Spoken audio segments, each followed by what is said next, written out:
Assalamualaikum warahmatullahi wabarakatuh. Perkenalkan, nama saya Aulia Rahma dari kelas TRKJ 1A dengan NIM 2201402040. Di sini saya akan menjelaskan dari modul yang telah saya buat mengenai perancangan jaringan dari materi pertemuan 1 hingga 8. Sebelumnya, modul merupakan bagian dari mata perkuliahan sebagai penunjang proses pembelajaran mahasiswa yang mencakup tujuan-tujuan yang ingin dicapai selama perkuliahan berlangsung.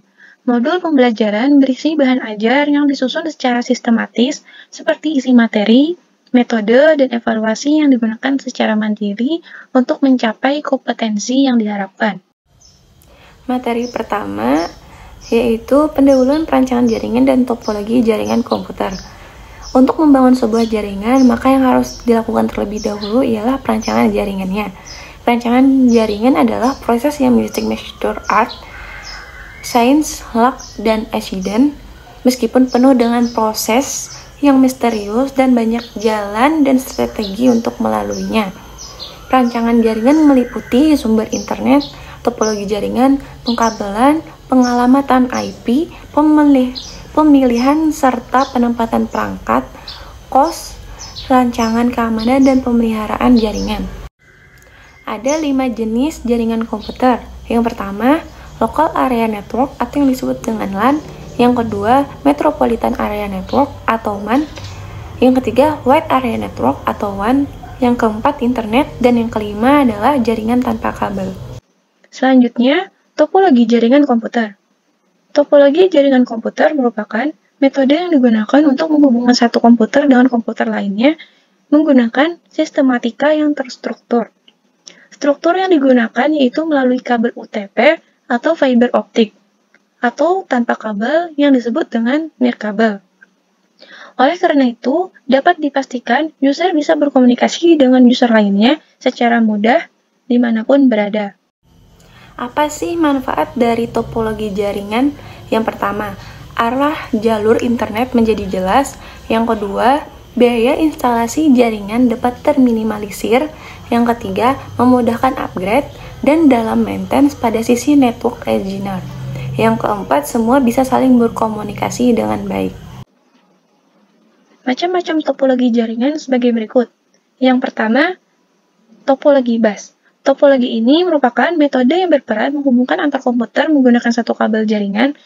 Transmisi data atau sumber daya berjalan satu arah dari satu titik ke ujung titik terakhir. Ini gambar topologi bus yang memiliki keuntungan hemat kabel, layout kabel yang sederhana, serta mudah dikembangkan. Yang memiliki kerugian, deteksi, dan isolasi kesalahan. Bila ada salah satu DN rusak, maka jaringan tidak dapat digunakan. Kepadatan lalu lintas, serta diperlukan repiater. Yang kedua, topologi ring. Topologi ini merupakan metode yang berperan menghubungkan antar komputer yang menggunakan rute berbentuk melingkar seperti cincin. Ini adalah gambar topologi ring dengan memiliki keuntungan hemat kabel. Dengan kerugiannya, peka terhadap kesalahan serta pengembangan jaringan lebih kaku. Yang ketiga, ada topologi star. Topologi ini merupakan metode yang berperan menghubungkan beberapa node menggunakan satu perangkat keras hub dalam sebuah jaringan. Hub adalah perangkat keras yang fungsinya untuk menghubungkan antar komputer. Ini adalah gambar topologi starnya. Topologi ini memiliki keuntungan fleksibel, pemasangan stasiun sangat mudah, kontrol terpusat, deteksi dan isolasi yang mudah, serta pengelolaan jaringan mudah. Memiliki kerugian, boros kabel, perlu penanganan khusus, kontrol terpusat atau hub atau switch jadi elemen kritis. Yang keempat, ada topologi mesh. Topologi ini merupakan metode yang berperan menghubungkan node secara langsung menggunakan kabel jaringan tanpa adanya perantara. Ini adalah gambar topologinya yang memiliki keuntungan tingkat redundansi sangat tinggi dan kerugiannya boros kabel serta manajemennya sangat kompleks. Selanjutnya ada topologi hybrid. Topologi ini merupakan metode yang berperan menghubungkan beberapa komputer dengan kombinasi beberapa jenis topologi jaringan komputer. Kelebihannya memberikan keleluasaan untuk mengatur skema jaringan, sedangkan kekurangannya membawa tiap kekurangan dari masing-masing jenis topologi yang dipakai. Dan ini adalah gambarnya. Selanjutnya, topologi tree. Topologi ini adalah metode untuk menghubungkan beberapa komputer dengan menggunakan skema transmisi data yang bersifat hierarkis. Terdapat dua perangkat hub atau utama dan sekunder. Dengan kelebihannya, mudah untuk menambahkan node agar terhubung ke hub utama, sedangkan memiliki kelemahan, apabila terjadi gangguan pada hub utama, maka seluruh sistem dalam satu jaringan bakal bermasalah. Ini adalah gambar topologi tree. Di sini saya mempunyai contoh kasus topologi jaringan. Sebuah PT maju mundur memiliki 4 bagian, yaitu bagian marketing, HRD, engineering, dan keuangan. Direktur perusahaan tersebut ingin mengembangkan IT di perusahaannya. Perusahaan tersebut berkantor di sebuah gedung 4 lantai. Dia ingin setiap bagian tersebut mempunyai jaringan yang terpisah, namun semuanya harus terkoneksi. Setiap bagian memiliki server sendiri, dan masing-masing terdapat satu akses point. Selain itu, jumlah maksimal PC di tiap bagian tersebut adalah 60, termasuk Wi-Fi client. Seluruh jaringan terhubung dengan jaringan Fast Ethernet menggunakan kabel UTP Cat5e. Anda sebagai teknisi jaringan diminta untuk mewujudkan hal tersebut. Oleh direktur, Anda diberikan sebuah router Cisco 2811, 4 switch Cisco 2960, 4 wireless access point 802.11b dengan merek generik, serta 4 server, kabel UTP Cat5e 4 box, 1 blok IP address 192.168.0.1.0 size 24, 8 buah PC 8, serta 4 buah laptop wireless. Di sini kalian disuruh mendesain jaringan tersebut, serta menjelaskan desain tersebut, dan menuliskan IP address-nya. Di sini sudah ada topologinya. Di bagian sini ada ruangan engineering dengan IP address-nya 192.168.40.254. Di sebelah kanannya terdapat ruang marketing dengan IP address 192.168.10.254. Di bawah ruang marketing terdapat ruang HRD dengan IP address 192.168.20.254, dan yang terakhir di sebelah ruang HRD terdapat ruang keuangan dengan IP address 192.168.30.254. Materi selanjutnya mengenai protokol jaringan komputer. Protokol jaringan komputer. Protokol jaringan komputer adalah aturan yang ada dalam sebuah jaringan yang perlu ditaati oleh pihak pengirim dan penerima agar dapat saling berkomunikasi dan saling bertukar informasi walaupun memiliki sistem yang berbeda-beda. Apa saja sih jenis-jenis dari protokol jaringan komputer? Jenis-jenisnya ada TCP, ada UDP, ada oscillator, dan pengalamatan. Jenis-jenis protokol jaringan sebagai berikut.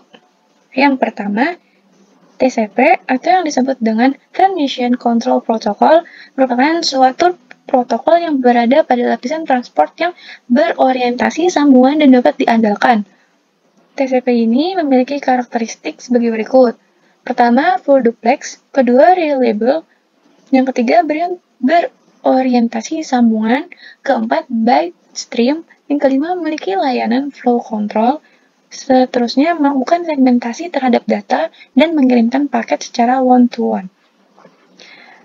Selanjutnya, UDP yang disebut dengan User Datagram Protocol merupakan salah satu protokol lapisan transport TCP atau IP yang mendukung komunikasi tidak andal tanpa koneksi antar host dalam jaringan yang menggunakan TCP atau IP.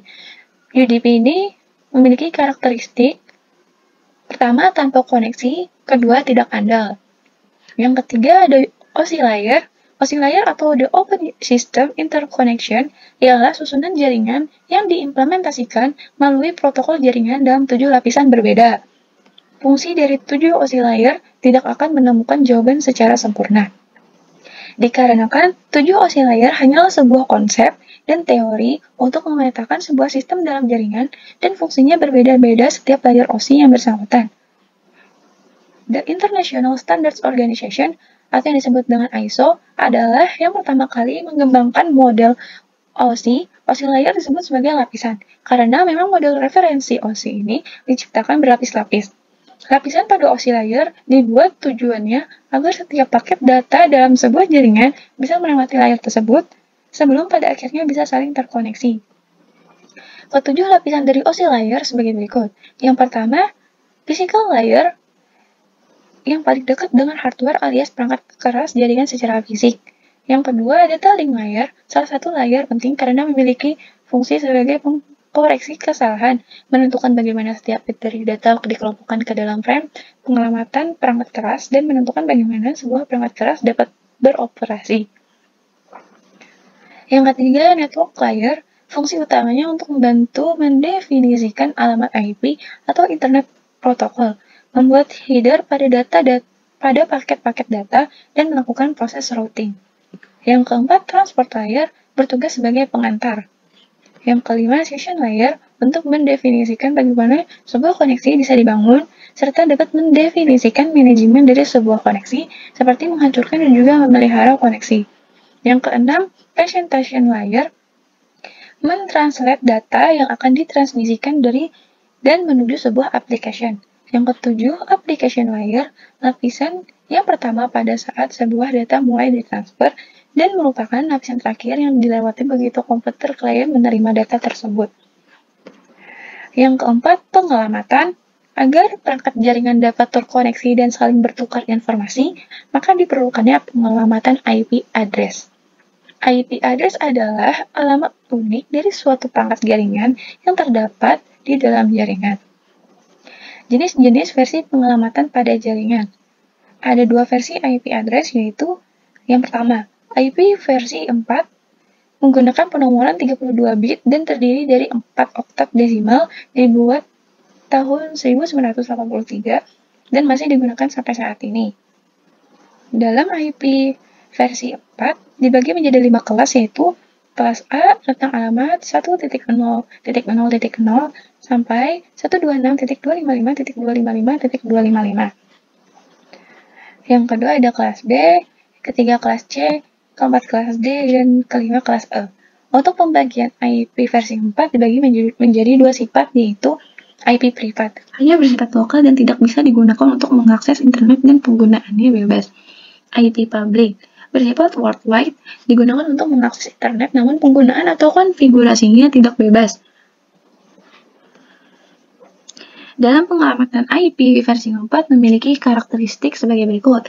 Yang pertama, network ID memiliki tiap-tiap host ID untuk membatasi sebuah rentang pengelamatan dalam suatu rentang pengelamatan. Yang kedua, host ID, penamaan setiap host ataupun perangkat jaringan yang terhubung pada suatu jaringan. Yang ketiga, subnet mask, sebagai pembeda network ID dengan host ID, sehingga suatu host mengetahui apakah titik suatu host yang dituju masih berada di jaringan lokal atau luar. Yang terakhir, broadcast, mewakili seluruh anggota network. Pengiriman paket datagram ke alamat ini akan menyebabkan paket ini didengar oleh seluruh host anggota network tersebut. Yang kedua, IP versi 6, menggunakan penomoran 128 bit. Dalam IP versi 6, alamat 128 bit akan dibagi ke dalam blok berukuran 16 bit yang akan dikonversikan ke dalam bilangan hexadesimal berukuran 4 digit. Ada tipe address IP versi 6 sebagai berikut. Yang pertama, alamat unicast mengidentifikasi antarmuka jaringan tunggal. Yang kedua, alamat unicast ditugaskan untuk sekelompok antarmuka, biasanya memiliki node yang berbeda. Yang ketiga, alamat multicast digunakan oleh beberapa host dengan tujuan berpartisipasi dalam protokol distribusi multicast di antara router jaringan. Selanjutnya, perangkat keras pembentuk jaringan komputer. Dalam membangun suatu jaringan komputer, salah satu yang perlu diperhatikan ialah perangkat keras komputernya. Jenis-jenisnya sebagai berikut. Ada switch, ada router, ada NIC, ada kabel jaringan, dan lain-lain. Yang pertama ada switch yang berfungsi sebagai membagi sumber daya ke beberapa komputer dalam satu jaringan. Perangkat ini dapat membatasi pengiriman data atau sumber daya hanya ke komputer tertentu saja.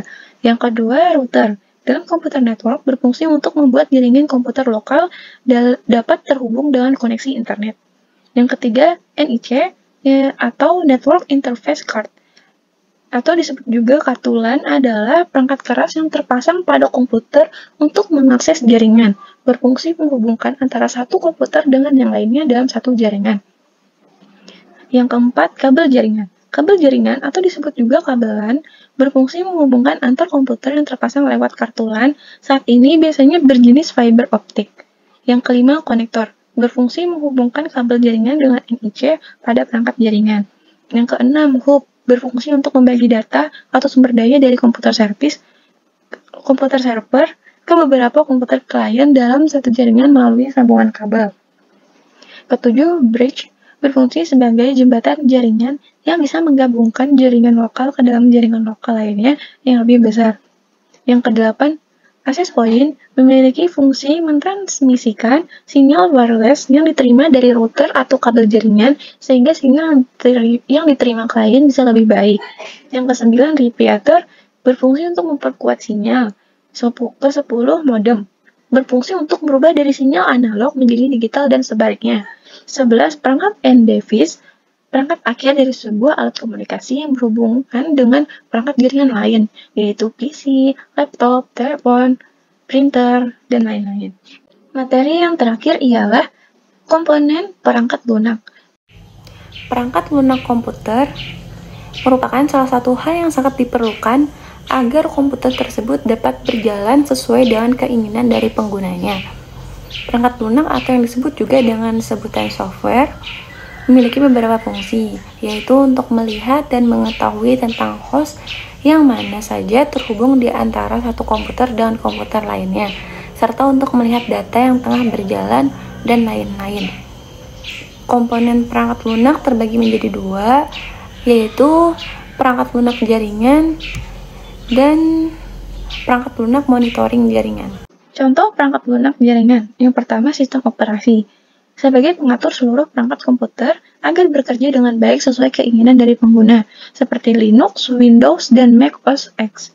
Yang kedua, aplikasi driver. Sebuah aplikasi yang gunanya menyatukan hardware dengan sistem operasi dan untuk menjalankan perangkat hardware jaringan. Yang ketiga, protokol jaringan merupakan software yang berguna untuk menghubungkan komputer ke dalam jaringan, seperti HTTP. Contoh beberapa perangkat lunak monitoring jaringan, yaitu pertama, Angry IP Scanner, software jaringan yang paling sering digunakan karena dapat diunduh secara cepat dan digunakan cukup mudah. Yang kedua, DUD, berfungsi untuk melakukan scanning pada jaringan yang terhubung, memetakan jaringan, dan lain-lain. Yang ketiga, Microsoft Network Monitor, berfungsi untuk mengatasi segala masalah yang ada pada jaringan ataupun pada aplikasi jaringan.